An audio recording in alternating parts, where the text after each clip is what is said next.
Bonsoir à tous, bonsoir à toutes, bonsoir chers amis, bonsoir chers frères et sœurs dans le Seigneur. Et je vous salue dans le nom précieux de notre Seigneur et de notre Sauveur Jésus-Christ. Et je suis contente de vous retrouver. Et aujourd'hui, nous allons continuer avec notre sujet, en fait, et avec la révélation que j'avais eue. Et j'avais déjà partagé avec vous quelques points de cette révélation. C'est la révélation sur le sacrifice de la croix. Jusqu'avant de commencer, je tiens à remercier tous ceux qui ont regardé, qui ont écouté la première vidéo, tous ceux qui ont laissé un commentaire, tous ceux qui ont liké. Je vous remercie infiniment, ça me fait plaisir de voir autant de personnes et qui ont regardé la vidéo. J'espère que cette vidéo vous a fait du bien. J'espère que vous avez été convaincus par tout ce qui a été dit dans la vidéo. Pour ceux qui vont peut-être regarder, ceux qui n'avaient pas vu la première vidéo et qui vont regarder peut-être cette vidéo, je tiens à faire juste un petit résumé de ce qui a été dit dans la première vidéo. En fait, le thème, c'est une révélation que moi j'ai eue sur le sacrifice de la croix. Et avant, je ne savais pas que le sang de Jésus a été versé 7 fois. Et peut-être comme moi, vous savez très bien que le sang de Jésus a été coulé.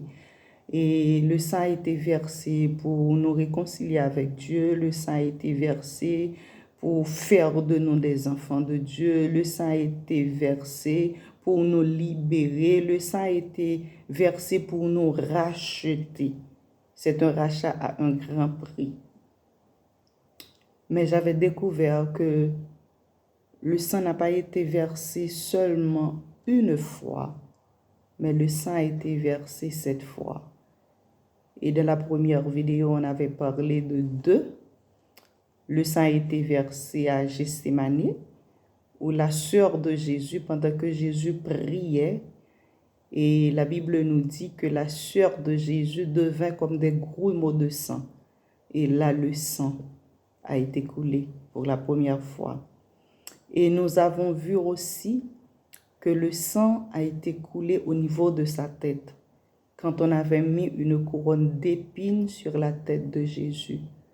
Et cette couronne-là, les épines avaient percé la tête de Jésus, il y avait le sang. Et on avait vu, pour ces 2 premiers actes, le sang de Jésus a été coulé pour redonner à l'homme la capacité de faire la volonté de Dieu.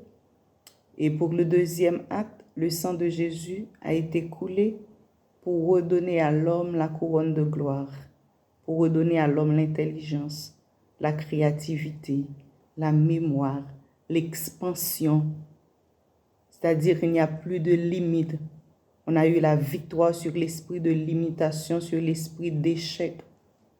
C'est ce que nous avions vu dans la première vidéo. Et comme je vous avais promis, on va continuer avec les autres actes. Et aujourd'hui encore, on va voir deux actes. Et 3e acte, le sang de Jésus a été versé au niveau de sa barbe. Oh, est-ce que vous avez su que on avait arraché la barbe de Jésus et il y avait du sang qui a été versé? On va lire un passage de la Bible. C'est Ésaïe 50, verset 6. Je vais lire pour vous Ésaïe 50, verset 6 qui dit « J'ai livré mon dos à ceux qui me frappaient et mes joues à ceux qui m'arrachaient la barbe. Je n'ai pas dérobé mon visage aux ignominies et aux crachats. » Oui, Jésus avait aussi livré sa barbe. On a arraché la barbe de Jésus. Mais pourquoi sa barbe? Que symbolise la barbe? En fait, j'aimerais vous dire que la barbe symbolise l'honneur, la dignité. Et arracher la barbe de quelqu'un, c'est l'humilier. C'était un signe d'humiliation. Arracher la barbe de Jésus, c'est pour humilier Jésus. Mais pourquoi Jésus a accepté cette humiliation? On sait tous que Jésus est roi. Il est le roi des rois. On sait tous que Jésus est Dieu. Mais Jésus a accepté qu'on humilie pour nous. Pardon. Il a accepté l'humiliation pour nous. Eh bien oui, Jésus a accepté tout ça. C'est pour redonner à l'homme, alléluia, la dignité. Pour nous redonner l'honneur.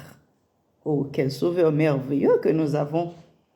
Il a accepté l'humiliation pour que nous puissions retrouver notre dignité, pour que nous puissions retrouver l'honneur. Parce que, on sait très bien dans le jardin d'Éden, après ce qui s'était passé, le diable avait tout volé. Le diable avait tout volé. On était devenus les esclaves. L'esclave du Satan, le diable. Un esclave n'a pas de dignité, un esclave n'a pas d'honneur, un esclave, on considère, c'est comme une chose. Surtout nous les Haïtiens, nous savons très bien ce que c'est l'esclavage, puisque dans le passé, nos ancêtres étaient des esclaves. Nous connaissons l'histoire de l'esclavage. Quand quelqu'un est dans l'esclavage, il n'est plus un humain, il n'est plus une personne, c'est une chose. Ainsi, nous, avant la venue de Jésus, avant le sacrifice de la croix, les hommes étaient les esclaves du Satan. Et malheureusement, aujourd'hui encore, il y a des esclaves.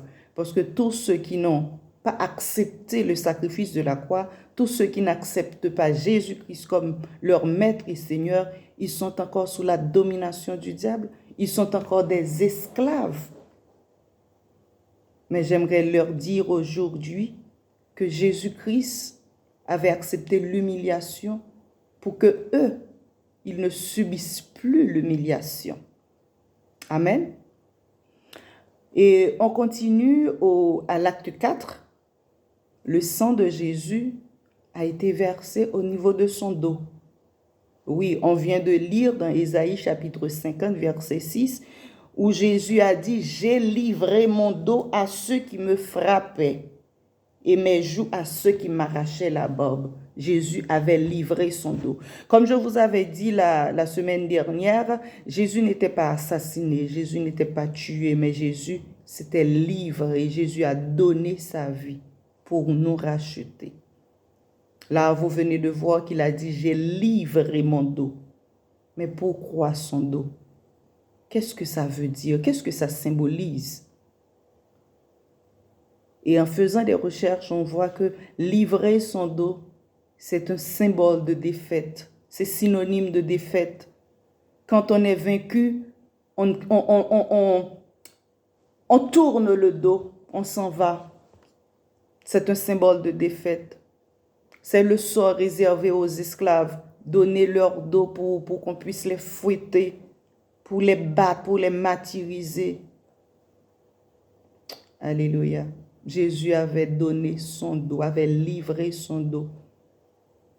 Comme symbole, Jésus a accepté la défaite. À ce moment-là, c'est comme si Jésus fuyait. Il fuyait Satan, le diable. Mais pourquoi il a accepté de faire ça? Chers frères et sœurs, chers amis, Jésus avait accepté la défaite pour que les hommes ne fuient plus devant Satan. Alléluia. Nous ne devons plus fuir devant Satan. Les enfants de Dieu ne doivent plus fuir devant Satan. Jésus avait déjà accepté cette défaite. Nous marchons de la victoire. Nous ne fuyons plus devant Satan, le diable. C'est Satan qui doit se baisser devant nous, ce n'est pas à nous de fuir, d'avoir la peur. On a peur du diable, on a peur de Satan. Mais non, nous avons déjà la victoire sur Satan. Satan a perdu la bataille. À la croix, Satan a perdu. À la croix, tout était accompli. Jésus l'a dit, tout est accompli. Maintenant, il a tout récupéré pour nous. Amen. Et Jésus aussi a livré son dos pour que Satan puisse mettre sur son dos toutes les maladies qui affligeaient les hommes. Est-ce que vous savez ça?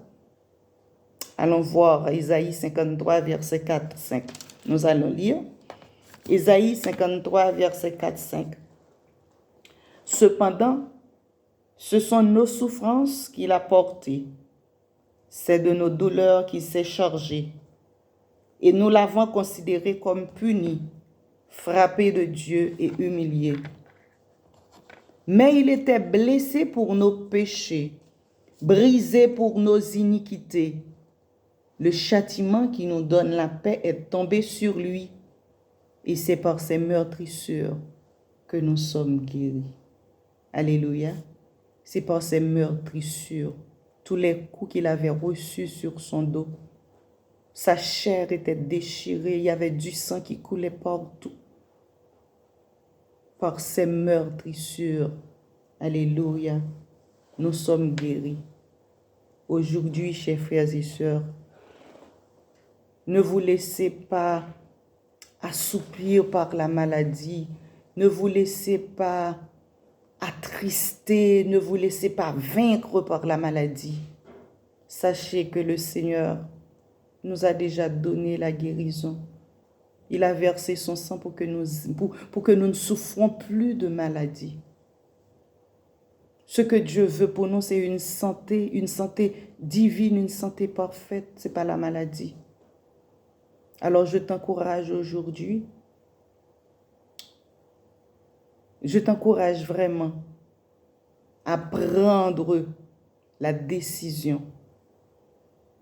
Je t'encourage à prendre le contrôle de l'atmosphère. Je t'encourage vraiment à réclamer cette victoire que Jésus vous avait donnée à la croix. Pour que la maladie ne vous oppresse plus. Ne vous laissez plus oppresser par la maladie, car vous avez déjà la victoire. Par ces meurtrissures, nous sommes guéris. Guéris de toutes sortes de maladies, de tout type de maladies.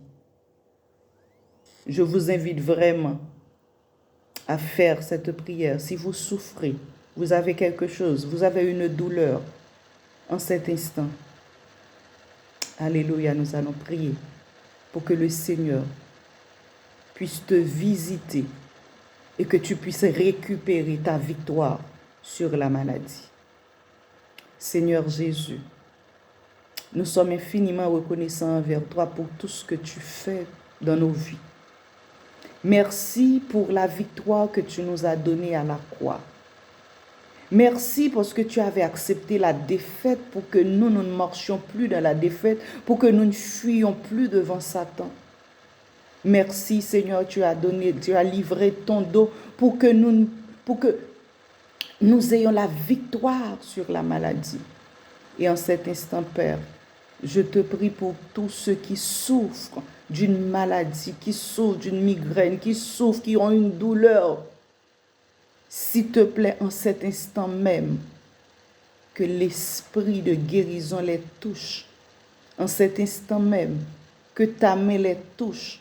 En cet instant même, qu'ils ont la conscience que tu avais versé ton sang à la croix pour tout type de maladie.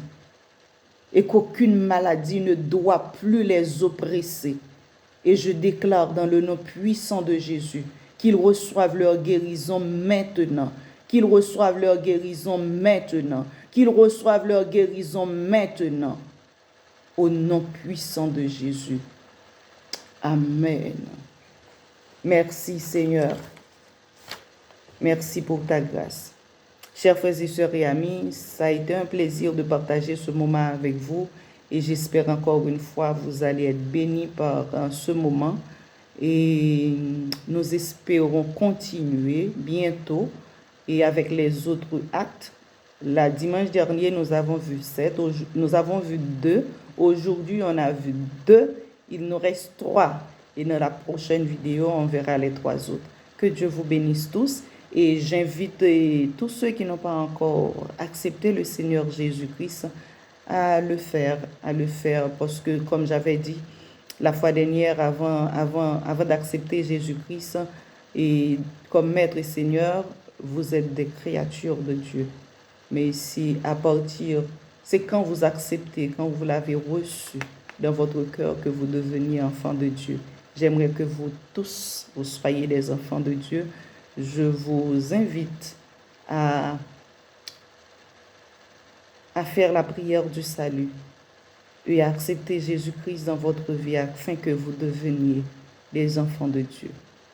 Je vous souhaite de passer un bon dimanche, bonne semaine par sa grâce.